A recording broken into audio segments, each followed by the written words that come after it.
Welcome back to the Touch MBA podcast. My name is Darren, and I am your host. In a world where everyone has impressive credentials and polished LinkedIn profiles, what actually sets you apart? Is it another certification? Is it another bullet point on your resume? Well, today's guest would argue that it's your personal narrative. As she defines it, your personal narrative is the thread that connects your experiences, motivations, and aspirations into a coherent story.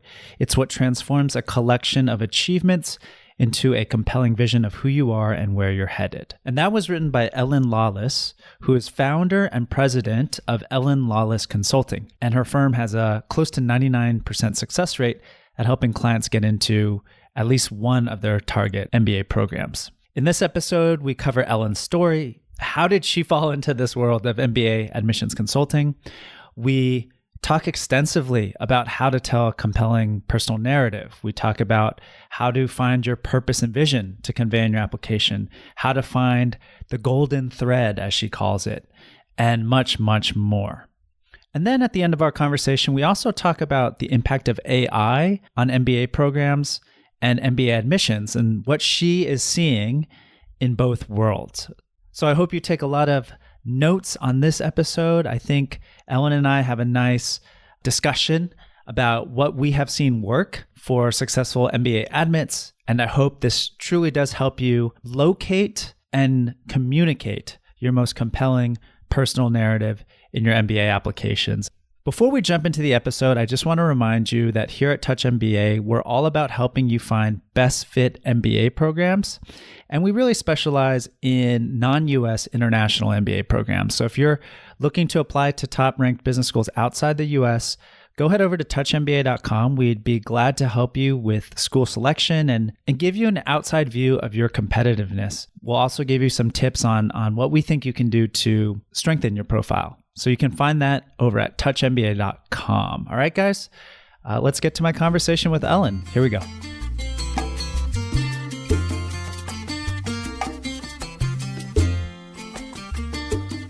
I have a very special guest on the show today. She is founder and president of Ellin Lolis Consulting. Ellin Lolis, welcome to the Touch MBA podcast. Thank you so much for coming on the show. Yes, Darren, thank you so much. It's such a pleasure to be here. And thanks to everyone who's listening today. Yeah. Well, before we dive into today's topic, which is how to tell your story in the most powerful way and the most memorable way, could you first just, tell us more about yourself? How did you start becoming an MBA admissions consultant and start your own firm? And how did that happen? Yeah, so it's a story I love to tell because I fell into it. I think like all good careers, it just kind of finds you, right? So I was working in the admissions department actually as my work study job in college, reviewing applications for the business school and for the undergraduate program. So they were teaching me, here's what we look for, here's how you grade, here's what you score on. At the same time, I come from a family of writers. So that was something that I always loved to do as well. And then after college, didn't really know what I wanted to do. So I did a Fulbright in Brazil. And while I was down there, I worked on a project to kind of help bring more Brazilian students to the US to study STEM degrees.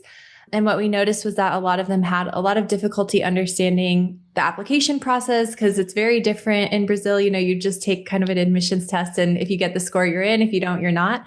So this whole idea of, having to pitch yourself and do interviews and find recommenders, it's, a completely new world for them. So they were struggling a little bit with that. And so our idea was to try to use some of the resources from the Fulbright program to help them do this more effectively. Unfortunately, the project didn't go forward for several reasons, but it was really eye-opening for me to see how difficult it can be, especially for international students, to apply to colleges in the US.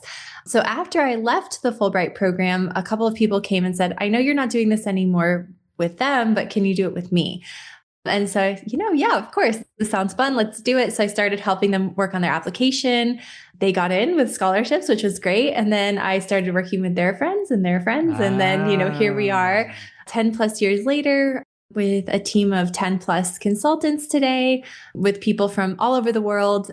It's been a wonderful ride, seeing all of these stories meeting all of these people and helping people, reach this really, really transformational goal. Wow. So, I mean, if you're a writer and you come from a family of writers, like what do you write and who are your favorite authors? Oh my gosh. Well, this is my my shelf of honor. The shelf of honor. I like that. Yes, these are my favorites. The rest are just the books I've read, but these are my favorites.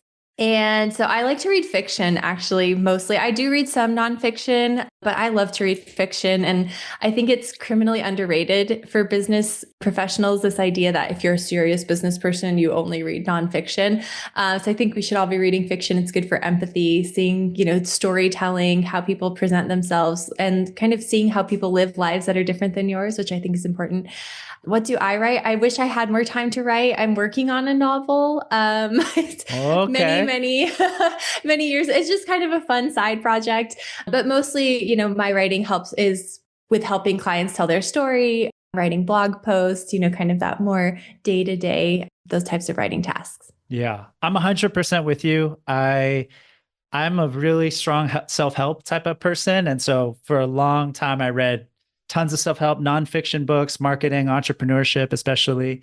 But I don't know what it is. I think in the last year and a half, I almost can't look at those books anymore. And I just want to read fiction. So I've been on my own journey. It's been amazing, seriously. And I think it's really helped, my profession as well. Like you said, like helping people tell their stories.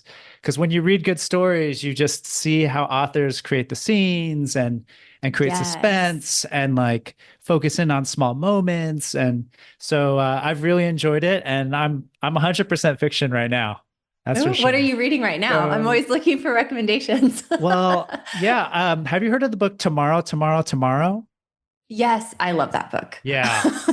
I mean, I'm from that age, so I can really relate to that book and the story of two friends starting a video game company and their romance and relationship and work relationship. Super interesting. Great book. Highly recommend it. I'll put that in the show notes. Yes, please, everyone read it. It's good. Yes. But we're not here for Darren's book recommendations, okay? We're here to learn from Ellin. And so when we were preparing for this interview, we thought a really interesting topic would be how to tell a compelling personal narrative, right? And even in your LinkedIn, Ellin, I think you describe yourself as a career narrative strategist. Yeah. I love that. Okay. So where should we start? Yeah, let's start with, I think, why it's important. I think a lot of people look at their career and they think it's all about the brands, it's all about the qualifications, it's all about the metrics. And yes, I'm not going to sit here and say that's not important. That is, where you went to school, unfortunately, that is really very important. The skills that you've built, the metrics that you can quantify, those are all really important, but we don't really connect with data on an emotional level, and data is not super memorable. The last CV that you read, I don't think you probably remember any of the highlights. However, there are quite a few essays that you've probably read recently that you remember vividly and you remember that person. And so I think the first thing is that people think, oh, my personal narrative just needs to be, I'm good at this, I'm good at this, I'm good at that. But what we really need to think about is that you need to have some sort of overarching narrative that ties everything together and that shows, this is who I am, this is how I show up, this is what I bring to the table, this is what I'm all about. Because, ultimately, our brains are just wired for narrative. And so that's really how we connect to people.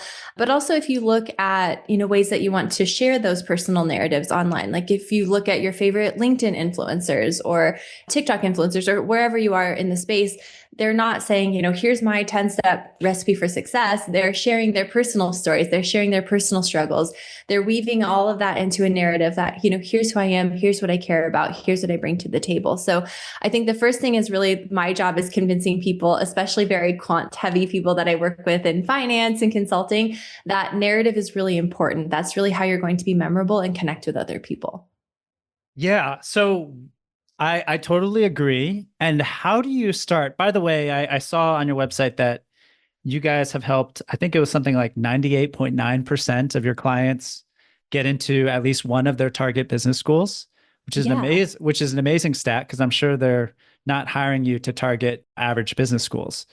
So I just want to throw that out there. So in terms of like this process of finding this narrative, where do you start with your applicants in terms of Yeah, how to do that's that? always one of the most fun parts of the process. So I think there's kind of two things that we do in parallel. The first thing is that we always look at their goals and map out, what are your goals? Why are you doing this? How does this connect with what you've done in the future? And that's something that I think if you're looking at your narrative for an MBA application or for your career, that's a really important place to start, because your goals, where you're going, why you're doing this is really essential, right? You're not doing this to be an influencer or to tell, stories about your dogs, as lovely as that is. You're doing it for a career purpose. So we always start with that with applicants, because we want to make sure that the narrative supports the career argument. Ultimately, an MBA is a professional degree, right? You're doing it to advance your career. So if we need to have a narrative that supports those goals. So that's the first thing that we do. And then the second thing that we do is a personal brand exercise. So that allows us to dig really deep into everything that makes that person the unique person that they are. So stories from their childhood, passions that they have, unique moments in their life that have shaped them, their most important wins, failures, setbacks, all of those things that make a person who they are. And then we work on finding what I like to call the golden thread through all of that. So what connects all of these? What ties all of these together? And then we really focus on, okay, what are the pieces of evidence that we can use to really reinforce that that golden thread is not just an idea, it's a reality in your narrative. And so pulling in those key stories and knowing that we're always going to be coming back to that personal brand, back to that golden thread, but with strong evidence that we can use to say, this isn't just a nice idea. Like, I can actually back this up. Yes. Yes. Okay. A lot to unpack there. So, but thanks for breaking that down. So 3 steps. So let's start with like the goals, as I've heard you describe it, as the power of purpose and vision, right? So you have to be specific with this. So I guess my question is, and I'll read something you've written, which is you need to dig deeper into what specific change you want to see in the world and what role you want to play in creating it. Okay. Yeah. So I'm sure many of our listeners hear that and they think, well, how specific do I need to get with this sort of career goal? Is it that, I want to work at this company doing this role? Is it that I want to be in this space doing sustainability work and making an impact there? Like, how clear or specific would you say that needs to be?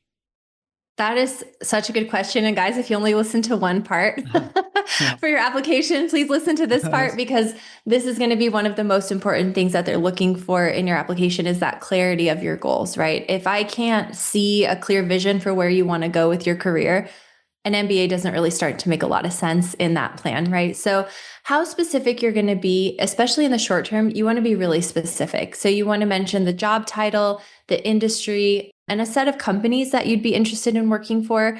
I don't usually suggest that you target just one company unless it's, you're a family business, you're sponsored, something like that, because then we can obviously say that, just one company makes sense. But if you come and say, I only want to work at JP Morgan, and if JP Morgan doesn't offer me a job, I'm not working anywhere else, like, okay, that's, that would be great if it works out like that. But, the job market is not that simple. So saying you want to work at a bulge bracket bank instead of saying just JP Morgan, or saying I want to work at an MBB consulting firm instead of saying I just want to work at BCG, or saying, I want to work at a tech company such as X, Y, or Z. So it's important to give us a couple of examples of the type of company that you'd like to work for, very specific job title and a very specific role within that company. In the long term, it can be a little more open-ended. I mean, I think that your job title should be very clear. So not maybe I want to be a CEO, maybe I want to be an entrepreneur, or I want to be a leader in this space is something that I see a lot. What does that mean? What does that mean? Anything. Yeah, that we don't really know. We don't really see the vision. And your short-term goal is ultimately a step to your ultimate impact that you want to make in your career, right? So if the long-term goal, the destination isn't clear, then the path there doesn't make a lot of sense either. So in the long term, you want to make sure that that job title is really clear. The industry is really clear. And then again, it'd be nice to mention a couple of companies if you can. That can be a little more open-ended. Or if you want to be an entrepreneur, mention the idea that you have and the need for your idea. You don't have to break down a business plan. We're talking about something you're going to do 10 years from now. But if you say, oh, I want to be a sustainability entrepreneur, That's not enough. You need to be more specific than that. So you need to really make us see that you've thought through this, you have a clear goal, and you have a clear path forward in your career. Yeah, so interesting. So would you advise applicants to list 2 or 3 short-term post-MBA career goals? Or yeah, how do you feel about that? I would generally say no. The MBA is, again, a professional degree, like we talked about. And the short term goal is the job that you're going to have the day you graduate. So they give you your diploma tomorrow, ideally you start that job, right? And so what we want to see is that you have a really, really clear plan, because recruitment doesn't start in the middle of the summer, in the middle of your right after your second year or the beginning of your second year. It starts the day that you get admitted. It starts the day that you get to campus. So if you don't have a clear goal of where you're going to be recruiting, it makes it very, very difficult for me to see you using all of the advantages of the MBA. So that's why goals that are, maybe I want to do this, or maybe I want to do that, or, maybe this or maybe that, don't really make a lot of sense. It doesn't seem like you're going to have a focused recruitment path. There is one caveat to that, where some schools do ask you for your backup plan. Duke Fuqua comes to mind. They ask you, what's your plan A? What's your plan B? In that case, yes, definitely, share it, but make sure that your short-term goal is another way to reach the same long-term goal. Because if it's, I'm super focused on sustainability, but if it doesn't work out, I'll go to healthcare. That doesn't look very good. That starts to be very confusing. How dedicated are you really to sustainability? But, if your goal is to, for example, work in tech for a while and then help your family business become more technological, but your backup plan would be maybe just to go straight to the family business. If there's no good tech jobs out there, we can see how that all fits together. But in general, I don't suggest mentioning a backup goal unless you're specifically asked to share one. So be very, very focused in that short-term goal. Yeah, and it's very interesting, because even as you were mentioning those examples, like 2 very different types of short-term career goals, it takes you out of someone's story, right? It's what raises alarm bells. So it all ties back to the narrative. Like the story has to make sense. And exactly. Yeah. So 2 more questions on this purpose. So the first is, like, I'm sure you get some applicants who maybe their dream is to work for one of the, the big name consulting firms, but it doesn't quite fit their profile. And who are you to judge that, right? But what would you advise? Like, how much does your team work with applicants on picking a purpose that might fit their story better than what they imagined?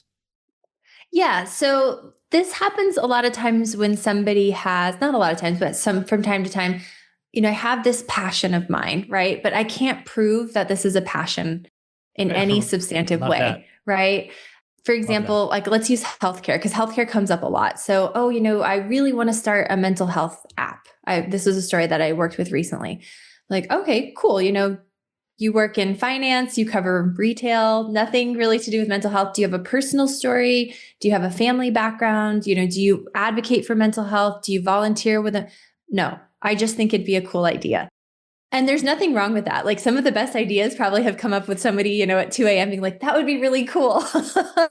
So I always try to encourage them to say, it's not that I don't believe in your idea. I think it's a very, very cool idea, but you have to take a step back and think strategically. Somebody who's looking at this is going to say, but why you? Why are you the right person to pursue this goal? And why are you a good bet? And how's my program going to help you reach there? Because, they want people who are going to also make them look good, right? Exactly. We have to think it's a two-way street.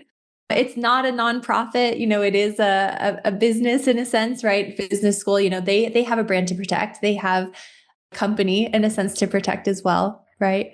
So, in that case, I would say, okay, when you get there, 100%, let's go for it. I love this idea. I think it's great. But let's maybe think about a goal that's a little bit more strategic for your application. And I know that can come across a little bit. Not everyone likes hearing that. But, if your main goal, you can't really back up with anything, you can't share stories, you can't share passion, you can't share any connection, maybe you should think about a goal that you can back up, because that's going to be more strategic in your application.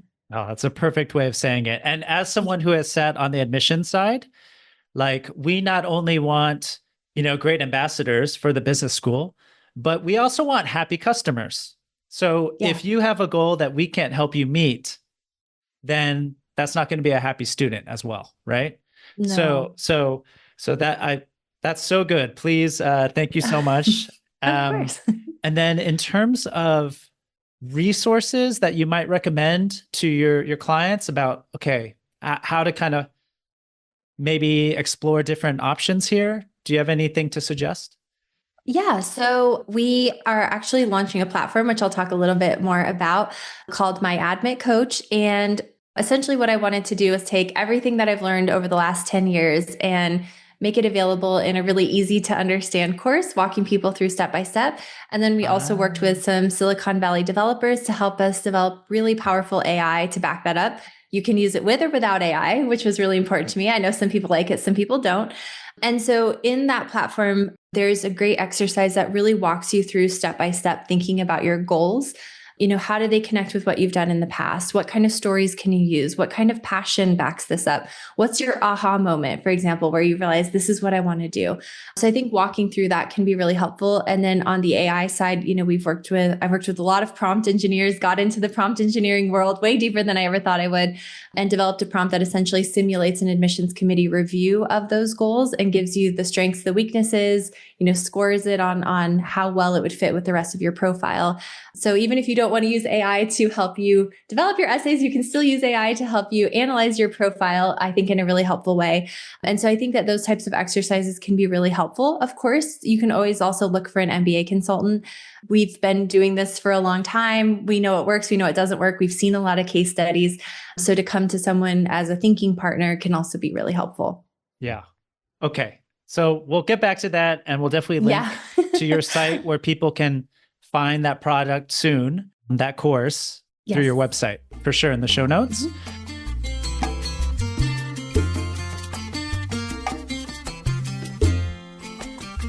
So let's move to number 2, finding the golden thread, as you say. Yes. Does there only have to be one thread? That's a difficult thing. Yes, I would say yes, because the golden thread is a pretty big picture idea, right? For example, I'm a problem solver who is always building community to solve problems or something like that. Or I'm somebody who I have a very international background, and I always use that to take a creative spin on things or something like that. It's not only, I'm a tennis player, something super specific. It's a bigger picture idea. And there should be a lot of elements of your profile that you can work in from your personal life, your professional life, to really back that up. And the reason I would say that it's important to just have one is because if you try to do too much in an application, it's muddy. It's kind of like, when you're watching a TikTok video or something like that. It's short. It's about one thing. They're getting your attention. They're backing that up. They're not saying, oh, and this and that and this. Or, if you follow an influencer or something like that, they usually talk about one thing. They're not trying to do it all. They're not trying to be everything to everyone. So it's really important to know your brand, to know what your strengths are, and then to be really willing to kind of trim everything else away. We're all very multifaceted people, which is difficult to do. But I think you have to think of what serves my greater narrative, what serves my greater strategy. And I'm not going to be able to say everything that I am in, a 500-word essay or 2 500-word essays. So I really have to be strategic about that brand that I'm going to present. And I'm going to have to leave some things to the side. And what is the sort of process or dialogue or, exercise that happens for you to discover this in an applicant? Because, it's one thing to look at a resume. As you mentioned, what was the name? Personal brand exercise is the exercise you guys do. How deep do you really dig here to try to find this golden thread, Like what types of questions, for example, should our audience ask about their personal and professional experiences, Yeah, I think you should dig pretty deep.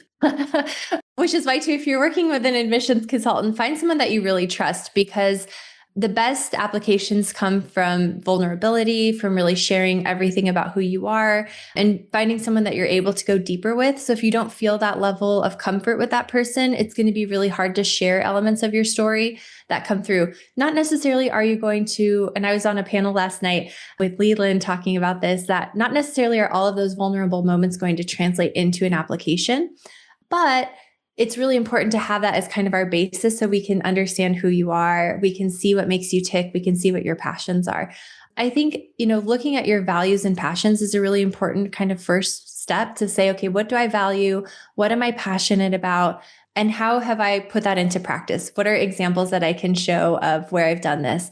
Asking things like, what am I known for at work and in my professional life or in my personal life? What am I constantly praised for? What kind of criticism do I receive on a regular basis? What are my most important childhood memories? Those are really great things to look at. What are, I like to think of like the tipping points, right? Like the book, yes. What are some of the tipping points in my life? What are some of my most memorable moments? Where have I made an impact on other people? Where have other people made an impact on me? What are the 3 most important career achievements where I've delivered value? So there's a lot of different questions that go into that kind of exercise. And the idea is that as you answer those questions, and there's a lot of them, and asking yourself, going through all of these, you start to kind of see, okay, wait a second. I keep talking about how international I am, or I keep talking about how problem solving is so important to me, or I keep mentioning the power of community in my story. So the idea is that as you start going through this, you start to see, okay, this is really important to me. This keeps coming up. And it should translate both to your personal and your professional life. A good personal brand or a good golden thread will do that. And then, of course, if you have a little bit of trouble, you can always kind of drop that into AI, use some good prompts and have it help you kind of tease that out, or ask an admissions consultant as well to help you kind of tease out those themes, because sometimes it can be really helpful to have an outsider's perspective. It can be really hard to know ourselves well enough, I think, to say, okay, what am I all about? Absolutely. Or sometimes you don't know what's story worthy to an outsider. Is what something I've discovered. It's like, oh, like what, oftentimes I've helped some people find a golden thread and they're like, oh, really? Like that's what's interesting about me. So it's good to get care about that after like a 5-hour, like a 3-hour conversation, right? Going through lots of these questions. Could you share like an example to kind of make this concrete, like maybe something top of mind for you? About what would someone's golden thread like roughly be? Let me see. Let me try to think of one because we're right at the end of round 1. So this has been a while that we worked on these. But I think, one that comes up a lot is because I work with a lot of international students, are people who have this multicultural background and how that's translated into their work. So for example, I was working with someone, she grew up in a family that is part Latin American, part Asian, and part European. They all grew up under the same household. They speak like 6 different languages in her home. And so growing up in that kind of environment made her very attuned to the differences in terms of the way that people communicate, the way that people can interact with each other, the differences in people. She used that to become a very successful lawyer because she's very good at communication, kind of negotiating, bringing different perspectives to the table and finding a common solution. And then that's also leading her towards her goal, which is to transition out of law and into business, where she works as in M&A and she wants to work on the other side of the table now. But also, in her outside of her extracurricular activities as well, she does a lot of advocacy work. So also how to bring a lot of perspectives, how to bring certain voices to the table. So we were able to kind of build that golden thread for her and bringing that family background, bringing that identity of hers and pulling it through both her extracurricular and her professional experience. And also towards her career goals as well, right? Because that's something you mentioned, that your personal brand should extend out to the future. Absolutely. It should connect to your goals as well. Like if you say, I'm all about this, but has nothing to do with what I want to do with my career. Again, a bit jarring. Yes. And do you have a recommended number of stories, for example, for your applicants? Like, is it like, 5 stories that kind of all show this golden thread through different perspectives, or? So yes and no. I think it depends a little bit on the number of schools that you're applying for. If you're applying for a lot of schools, you might need a couple extra stories than someone who's applying to maybe one school, but it depends on the school. If it's London Business School with their hidden essays, it ends up being 10 plus essays, you're going to need a lot of stories. But I would say, somewhere between like 7 to 10 stories will usually suffice. And, thinking, okay, I want a story about leadership. I want a story that is connected to my goals. I want a story that shows my quant abilities. I want a story that shows teamwork. There's a lot of different ways that you can demonstrate the personal brand, and you don't want to have just 20 quant stories, right? Because that'll show a very one-dimensional profile. Right. Great. So Anything else with the golden thread that, are common misconceptions or like problems you see that you could tell us about? I think what you said is does there have to just be one? And I think that the biggest thing is that people have a really hard time narrowing it down. They want to say everything. They want to do everything. They want to be everything. And I totally understand when you're applying to business school, you want to put your best foot forward. The stakes are high. It's a really anxiety provoking experience, but saying everything that you've ever done is not the key to that, right? It's being strategic. It's being able to tell a good story. It's being able to edit yourself. So I think the number one most important thing is be really deliberate, be really strategic, and stick to it. And then use that golden thread, not just when you're writing your essays, but use it when you're talking to your recommenders and prepping them. What kind of things are they going to share in your letter of recommendation? When you get to your interview, you want to make sure to continue that throughout every aspect of your application, not just, okay, I did it for my essays and now I get to the interviews and I'm a completely different person, right? It's that consistency that really, for me, distinguishes somebody who sat down and said, I'm going to do this really thoughtfully and strategically, and somebody who just said, I'm just going to write my essays and hope for the best. And on that note of kind of quality over quantity, in terms of threads, one, you also talk about pointing to sustained commitment and meaningful impact, right? Mm-hmm. Can you talk a little bit about that? Like how to show that through the entire application? Yeah. So obviously, if you have some sort of extracurricular activity, that's a great thing to mention in your application. So a community where you've made an impact is a great thing because, it's lovely to see that you have a really busy work schedule, but you still make time to give back. You still make time to do things that don't benefit yourself.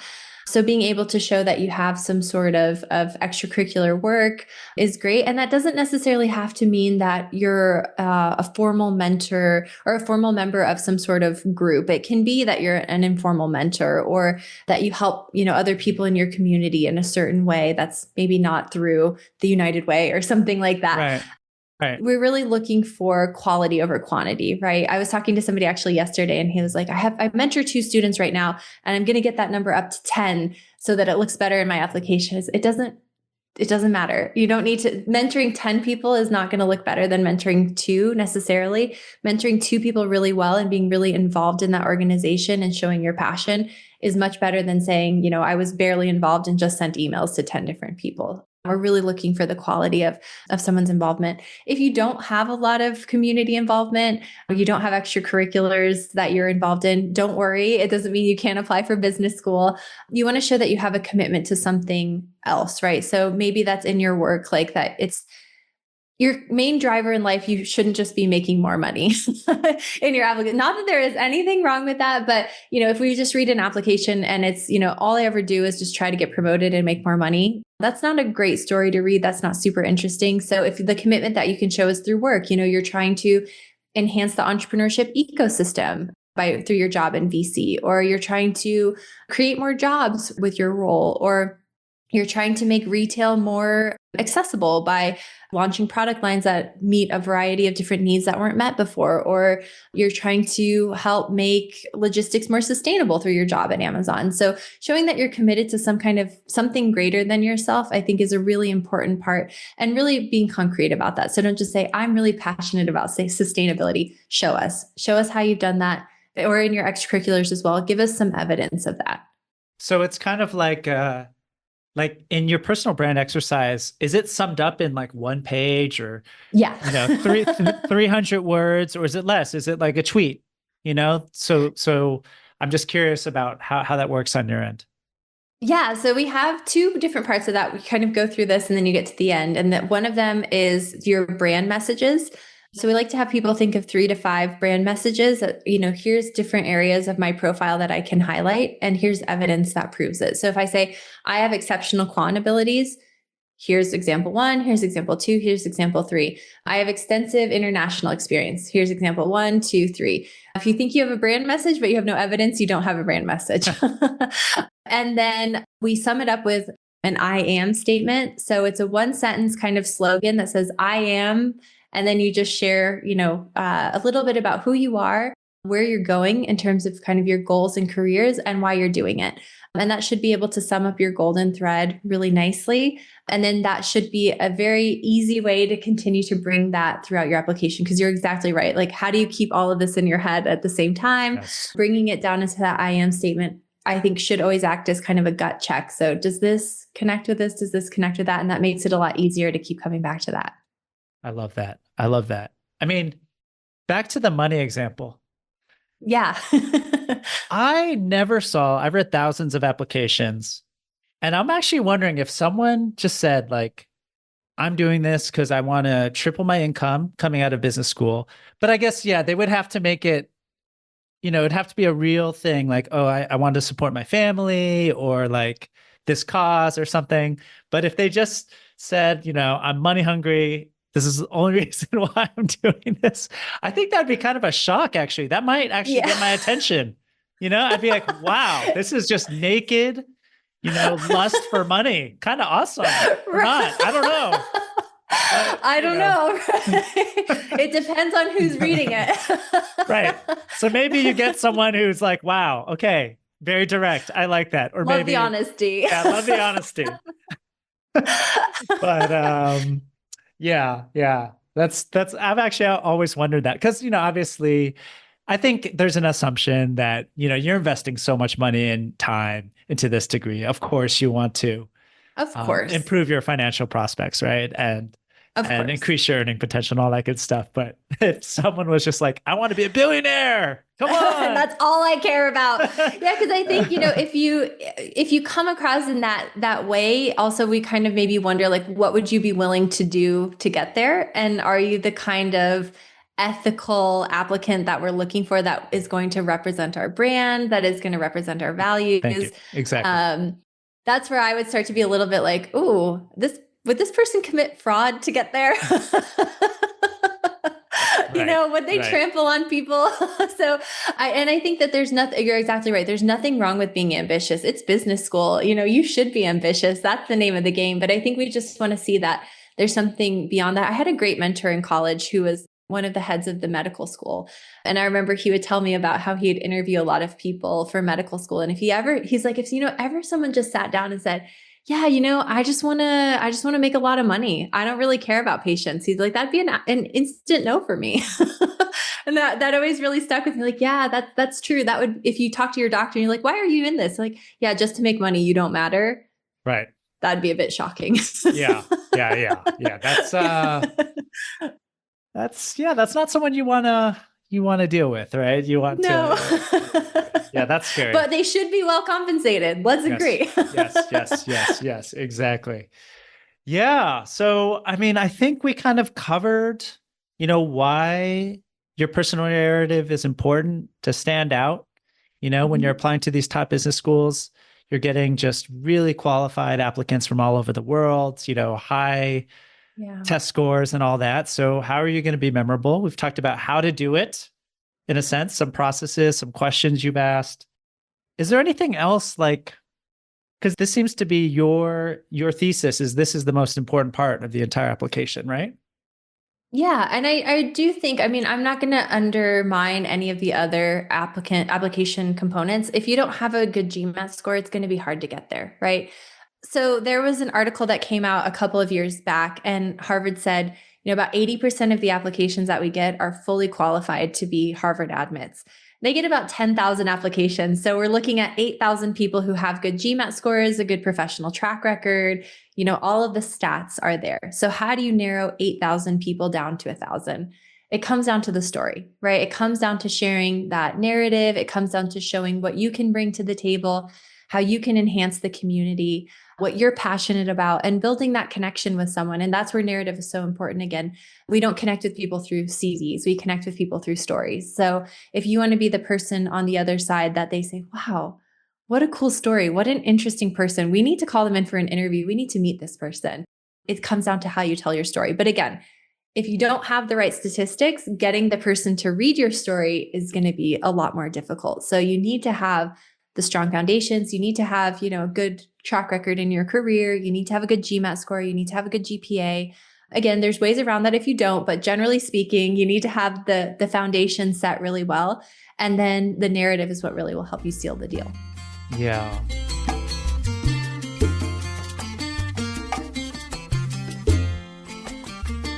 Have you ever met clients who come to you and clearly they're accomplished people, professionals, but they just think my story's not that interesting? Like, what makes me, I haven't started a nonprofit, or I haven't risen up the ranks of my company or written a book, or, I'm not an Olympic champion. Yeah, I'm doing okay. I'm doing okay, right, in my career, but like, what makes me special? So what do you tell them? Yeah, I first of all reassure them that Harvard, Stanford, Wharton, it's not just Olympians, guys who stole their startup to Google when they were 16 and people who cured cancer. There's real normal people at these schools, right? Of course, there's always going to be somebody who has one of those crazy stories. And I think the problem is that those stories are very clickable, right? They make great articles, they make great videos. So there's a little bit of an overrepresentation of those kinds of profiles, right? So if you look on social media and you start to read, you're like, oh gosh, everyone's like that. That's not true. Those are just the stories that get the attention because they're the clickable stories. We all want to hear about the guy who sold his startup and then went to Harvard at 18 or whatever. So, it's important to keep that in mind, first of all. But I think there's a lot of things in our life that we don't give enough value to, and maybe it's because we're too close. And I think that's where sometimes having somebody there to help you kind of sift through and say, wow, this is really cool. One of the most common things that people say after going through the personal brand exercise is, this was a big confidence boost for me. I didn't realize that I'd done all these cool things. I didn't realize that anybody would care about these. And I'm feeling a lot more confident now. Like, I'm feeling good. Like, great. That's the idea. Because there's a lot of really interesting things that other people find interesting that we don't, because when you're so close to it, it seems banal, right? But for somebody else on the other side of the world, wow, that's so crazy. That's so unusual. I've never heard of that before. So there's so much value in our stories. And I think we just don't give enough credit for it. And that's, again, where I think having an outsider's perspective can sometimes be really helpful. Yeah.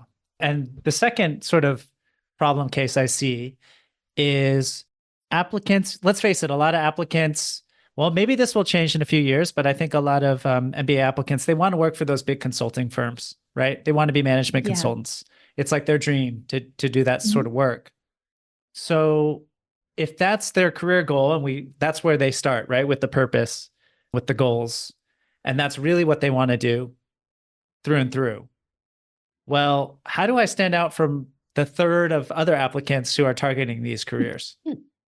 Right. And I think, if you are targeting management consulting, try to target like a specific area within management consulting. So what practice area do you want to focus on? Or, what kind of skill or industry do you want to focus on?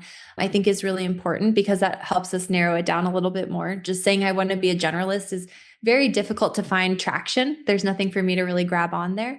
And then I think really focusing on how it connects with your previous story. So why are you doing this? How does this connect with your previous experiences, your previous motivations? And then bring in, those other things about you, your childhood, or, the volunteer work that you've done, or the people that you've mentored and supported, or, this crazy trip that you took, or that really shaped you. So really focusing on making sure that those motivations are very clear, that the passion behind why you're pursuing this goal is very clear, and then build that personal story that only you can tell to complement that. Crystal clear. Yeah. And believe in the story. Believe in the story too.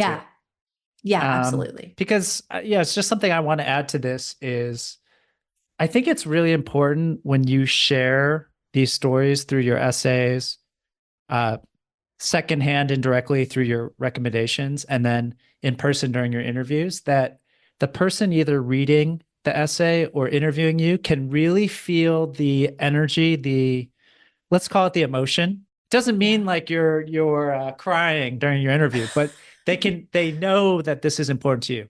They know you're not BSing this. Like this is really important to you, and they can sense it. I think that's really critical. And so sometimes you have to dig pretty deep to find those things, because lots of times applicants, they don't think that's share worthy, or they might be afraid to share those things or mention them. But I think those are often the most memorable, powerful. parts of your profile. Yeah. Absolutely. Absolutely. So that emotion has to transmit through distance, whether Please. whether it's on Zoom or, over the printed page. Yeah, for sure. Yes, exactly. So I love that. yeah, right. Yeah. So I think, we kind of went through any last thoughts on, your personal brand and finding your narrative? One thing I would say is that a lot of people push back when we're talking about vulnerability and personal story, and they say, I don't want to just share a sob story and try to, cash in on my hardship to get into business school. And I don't think that that's what we're advising at all. If you don't want to talk about it, obviously you don't have to. Yeah. But if you did go through something that was difficult, you did go through a hardship, we're not saying, oh, play the poor me card. Obviously, we would never recommend that. But sharing that and talking about how it made you the person that you are today, helped you develop maybe resilience or certain characteristics that made you a better person, or that translated into your leadership style, or that made you decide to want to start volunteering with this other organization to pay it forward in some way. That can be a really powerful story. So I get a lot of pushback because people say, oh, if I'm vulnerable, it means I'm trying to tell a sob story. And I could not disagree more. It's all in how you tell it, and it's all in why it's there. And I think that those are the powerful stories that really let us see really the human behind the application. And that's what's so engaging and so memorable Absolutely. later on.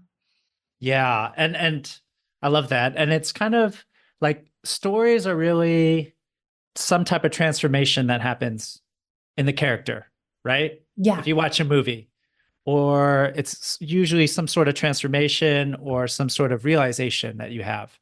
And those can come from really drastic, dramatic events in someone's life, but they can also come from really small moments as well that are just so meaningful to that person, right? So that's how I like to say it, is it's just finding those wherever those moments are. Mm-hmm. Yeah. I don't know. Absolutely. Do you agree with that? Like sometimes 100%. like a small moment, I don't know, you're eating a hot dog somewhere and then you have this realization. Right. Oh man, why am I bringing in hot dogs? I know. It's lunchtime for you. Yeah. I guess it's the end of the day. I haven't had a hot dog in years, okay? I'm telling you. Next trip to New York. But well, it was actually my moment, and I'll share it just to provide an example. Yeah. That might be interesting to the audience. So I was creating the Touch MBA podcast, and I created it from scratch, started hosting these episodes. I was editing all the episodes, and that was really time consuming because I'm not a sound editor and I have no background in this stuff. And I think maybe around the 50th episode, I was living in Colombia at the time, and I really loved to dance salsa. Like I was like, that's all I wanted to do. I just wanted to practice every night because that was my hobby at the moment. But I had to edit these podcasts. And while I was eating a hot dog in Parque Lleras in Medellin, Colombia, I thought, why am I doing this? Like, I want to do so. I mean, I love the podcast, but do I really need to be the person editing this? No. I mean, there's plenty of great audio engineers and editors out there. Why am I doing this? And that was kind of my realization moment that, I need to start hiring people, and I can make much more of an impact if I bring more people into the business and have more time to dance salsa and do these things. And it all and do what you're great at. It all happened while eating this hot dog. Anyhow. And see, that would be a great story in an application because it can have so many great applications to teamwork and leadership and, all of these other things that you realize like, okay, let me focus on what I'm really good at and let me bring in people who are great at what they're good at. And together we're going to do something even better, because for me to get to the level of being a sound engineer like they are would take me years, but they're already great at it. And I can focus on interviewing guests and, doing research and doing the things that light me up and that I'm passionate about, and I'll show up more authentically in my job as well. And that'd be a great story. Yeah. And personally, like it's also very personal because I was like a tennis player and I've always been like a kind of individual achiever. Let's put it that way. So it's actually, it's been hard for me to delegate and let go and be more of a producer than like the star, quote unquote. Right. So it would be all tied in there. These are good stories. These are good stories, Darren. Some examples. So if I see the hot dog story, I know you heard it on the Touch MBA podcast. Geez. All right. Enough about hot dogs. Enough about hot dogs. So, okay.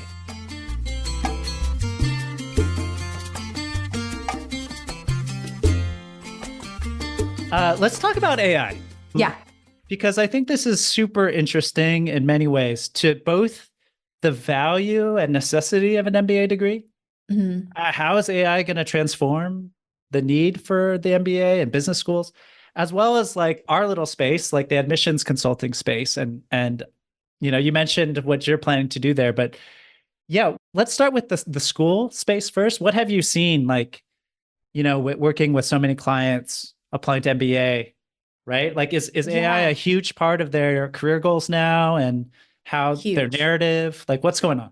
Yeah. So I mean, people are really excited about it and really excited about the applications, whether that's, entrepreneurs who want to launch something in the AI space, all the way down to, people working in industry who really see that there's AI applications to help make their industry more efficient. I'm seeing people who are just really excited about AI across the spectrum. And the business schools have done a great job of responding to that. We see schools that have an AI major. Every year, we're seeing new schools with that. Kellogg has the MBAI program, which is really designed to people who want to have this tech career and has a really strong AI focus. So I think the schools are doing a really good job of responding to this interest in and need for business training in the AI space. And then, I was talking to a client recently who's at Wharton and mentioned that, they're really encouraged in the classroom, not every classroom, every professor's different, to use AI and to understand how they can use AI as a tool. And they're shown, different ways to do it. Ethan Mollick is a great professor at Wharton who writes extensively on AI. His book is here somewhere. This one, Co-Intelligence. Can't recommend it enough. All right, great. Yeah, we'll link to that one. But he really talks about how you can use AI as a co-creator, and he uses it in his classroom as that. And he did a really interesting kind of experiment where he had people do an assignment and write it. Decent results. Gave them help with, okay, here's how you can use AI as a co-creator, not to write your essays for you, but to help you brainstorm, to help you refine. And the work that he got, he said, was light years beyond what they ever could have done on their own. And so he was really saying, when we use AI together with our own intelligence, the results that we can get, really supersede what we could do just by ourselves. And so a lot of the business schools are taking this approach. Again, every professor is different. I was on a call with the MIT admissions the other day, and some professors are very pro, some professors are very anti. So I think we're still trying to kind of figure out exactly how AI fits into the business school experience. But a lot of the schools are coming out with AI majors. So if that's something that you guys listening are interested in, there is definitely great spaces for you in the business school education space. And then in terms of using AI while applying, I'm sure a lot of people, English isn't their first language. They could get a lot of benefit from using AI, but are they scared, maybe like the adcoms will realize they've been using AI to write their essays, or their essays sound like AI? I mean, have you seen those sort of fears? Yeah, definitely. And I think it's a really valid fear. I see a lot of like, oh, everything you've ever used AI with is slop. And let's say, yes, there's a lot of slop out there. But I think that there's, more importantly, a subsection of people who are using AI. And if you go to Harvard's application this year, they don't say don't use AI. They say, don't use it as a plagiarism tool. Don't have it write an essay for you and copy and paste it. But, if you use it as a tool. And then just briefly tell us how you've used it. And I would say, I also did an interview with, because I mean, if you're not spell checking, I did an interview with the head of admissions at ESA Business School. And she was saying, listen, if I get an essay with errors, with spelling mistakes, grammar mistakes, why didn't you put it through ChatGPT? Are you crazy? And so, there's kind of, even if you're just using it to correct your essay or to correct the grammar, things like that, AI is a great tool for stuff like that. So I think where it becomes problematic is when we let it do the thinking for us and we let it do the creation for us. And then it flattens you. It flattens what your experience is. It flattens that humanity and that authenticity. But I think when we use it correctly and use it as a partner and a brainstorming tool and something to continue to push us, almost like an editor, can help us do much better than we would have done on our own. So you're saying there's not going to be a need for admissions consultants in 2 years? I would say maybe not. That is, there might not be. I mean, I think that there will always be a subset of people who want to have somebody to walk them through the process step by step. Just kind of like with travel, you can book your entire trip online, but there are still travel agents, right? Because there are still people who want to go and have a travel agent, someone to talk to, plan their trip for them, be there to call if they have questions. But can you plan, even before AI, could you plan your trip online? Yeah, absolutely. So I think there will always be space for admissions consultants, but I think at the scale that we're seeing now, I would be surprised if 2 years it looks the same. Interesting. Very interesting. Yeah. We offer free profile feedback on our site. It's more about school selection and helping people figure that out. But I wonder, I don't know, I guess I feel like someone using that service, I think they would want to hear from a human, even if a machine could give just as good of a reply of their strengths and weaknesses and, what they should think about and what schools to look at.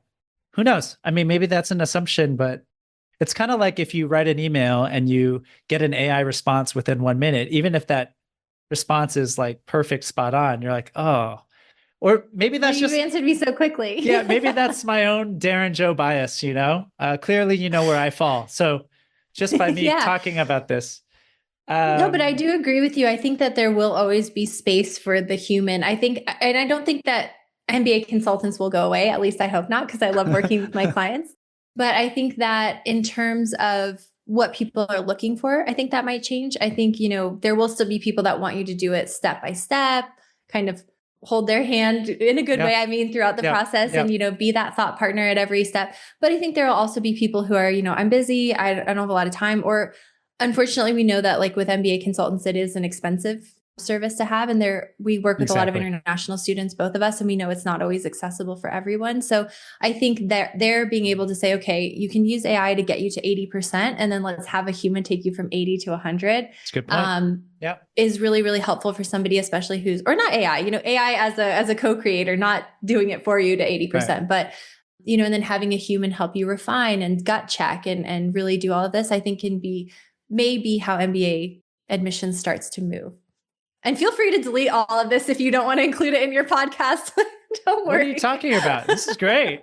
I think it's interesting. Because I know we're both in the space, but if you don't want this on your podcast, delete it. Yeah. No. For sure. I guess kind of my last question is, you've been in the industry now. You've helped a lot of MBA applicants for over a decade. Mm-hmm. Has it really changed the essentials of what you do? The essentials, no. The essentials haven't changed. I think the way that we do it has changed, because I think ultimately it's all about connection. It's all about that kind of human connection, people that we want to be in the room with us, people that we believe in, people that we want to bet on, and telling a story that is worth telling and telling a story that's worth hearing. And that hasn't changed, right? I think, there's a reason that stories are still as valuable today as they were 1,000 years ago, right? So I think that storytelling component and what you're setting out to do looks the same. I think that the way that we're doing it looks different. Video essays, for example. When I started this, there were no video essays. And then INSEAD was kind of the first to set those up. I think it was in 2016. So they were really early. And then Kellogg, I think the next year already came out with it. And then, last year, a wave of schools adding those video. And I think we'll see more and more, because you have to think on your feet. AI, at least now, can't do it for you. And I hope never can, because we still need to be able to see how you think and how you communicate. Right. That is important. And so I think that the way that we're going to evaluate the story may change, and the way that you tell the story, the format will change. Essays have gotten shorter as well. But I think that the core of what we're trying to do, convince somebody I'm a good bet and I would be a great addition to your community. That's the core of what we're doing. Yeah. I mean, sorry, I have to ask one more question. Like what tips do you give applicants on answering those video essays? Yeah. So Very different. I'm sure this is, yeah. Very different a year ago when you had 30 seconds to think than this year when you have 10 seconds to think, right? And a lot of the schools have done that just like, again, so you can't just put the question in ChatGPT and read the answer, right? But I think the number one thing is to not stress about it too much. I think people think that they have to have this perfect answer. It has to be Oscar worthy. I didn't say like every word was perfect. No, I mean, it's spontaneous. You're not having the chance to re-record it multiple times. We're not expecting it to be perfect. And we know you're nervous, right? We know you're a little bit nervous. So number one, I say just throw perfection out the window. It's not the objective here. Number two is to really think about what you're bringing that you haven't shared already. So you've shared all of this in your application. You've shared all these stories. You don't get a lot of space in an application to tell your story. So don't just repeat the same 2 stories over and over. Give me more, go deeper if you really can't think of another option. And then finally, I would say, just be excited to be there. And you talked about this, like if you do a video essay, you're like, I'm really excited to be at Kellogg, and like, are you? do you really want to be here? You don't necessarily have to pretend to be the world's most extroverted person. There is a great space, for introverts at business school as well. But just show that you're excited, you're happy to be there, you're engaged in the task. Yeah. That's. I had another question, but I forgot. Oh, that's okay. Happens to me all the time. It'll come to you. Oh man, what was I saying? That's okay. I forgot my question. But Ellin, this has been really fun, and thank you for sharing your insights. And of course, we'll link to your website where our listeners can learn more and maybe even work with you. But this has been really good, and I think it'll be a great episode. So thank you so much. Of course. Thanks, Darren, for having me. You've been a great host, and thanks to everybody listening. I hope we've shared some insights that are helpful for you as you prepare your applications. And if you need any help, feel free to get in touch with us. We'd love to talk to you. Thanks for listening to the Touch MBA podcast. Remember, you can get free school selection help and a profile review at touchmba.com. You can also follow us on LinkedIn and Twitter. Just search for Touch MBA.